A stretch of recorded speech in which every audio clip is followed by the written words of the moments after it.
So when I was 14, I learned to love English Gothic and ghost novels thanks to Shakespeare and Macbeth, the Banquo, Sure. yeah, scene, and so on. So I rapidly understood then, within this kind of stories, the ghosts were there to warn us that the real threat comes from the living ones. Yes. Is it correct to say something like this even for Crimson Peak without spoiling too much of the movie? Yes, entirely. I mean, there are ghosts in Crimson Peak, and the ghosts are emblems of the trauma of the past. They express the guilt and shame of the human characters. They're warnings about the secrets of the past and the dangers of the future. And I think that's very true to Gothic romance. When Gothic romance as a genre came about in literature, it was the first time that ghosts were explained in terms of unprocessed emotional pain, that they were somehow... I think there's a line in The Devil's Backbone by Guillermo del Toro, which is what he said, a character asks, what is a ghost? And the response is, a ghost is an emotion locked in time, like an insect in lava. It's that they are somehow it's a feeling trapped by the past. But ultimately, Crimson Peak is a love story, and it's about the battle between pure love and repressed love.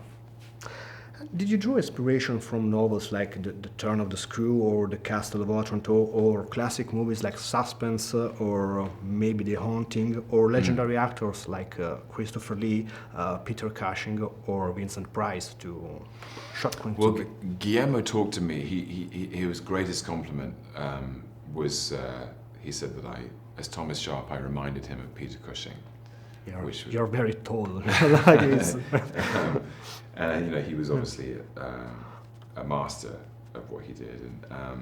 But for myself, it was my references were from novels. He encouraged me to read The Castle of Otranto by Horace Walpole, and The Mysteries of Udolpho by Anne Radcliffe, it's long, but it's very dense. It's very dense. It's very beautifully written, and the journey of the heroine towards the dark hero was very inspiring about Edith and Sir Thomas Sharp. And Guillermo del Toro is from Mexico, a country that usually it's not related to spooky atmospheres like the foggy English moors. Sure. So were you amazed to discover his ability to use all the tools of horror stories? And were you already a fan of his movies? Very much so. To answer the second question first, I can still remember the first time I saw Pan's Labyrinth in a movie theatre in London, and I was aware I was watching the work of a filmmaker that I'd never seen, and that it was his particular artistic fingerprint is entirely original, which is born out of his own taste and his love for material like this.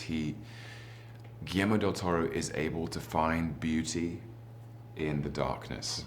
He's able to make beautiful things that we would find, as many of us would find, ugly.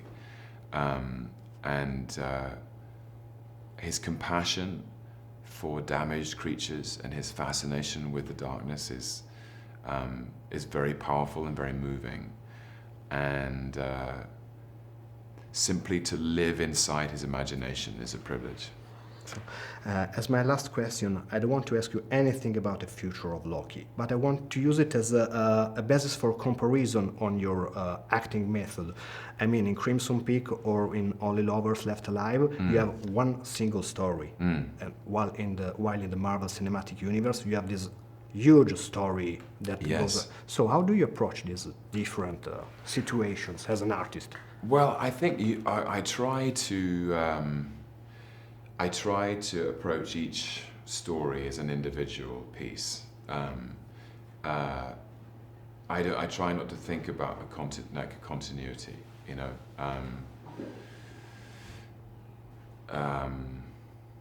I think imaginatively it's dangerous to hold things back in case you come back to it again. I mean, Jim Jarmusch used to joke that we could go back to Only Lovers Left Alive one day and see. And Tilda used to joke about it too, that we could, you know, wait for 20 years and then see where Adam and Eve end up. You know, I'm pretty sure they're doing the same thing. You know, Adam is being moody and writing some music, and Eve is just sort of helping him out and being philosophical. But so I think the healthiest way is to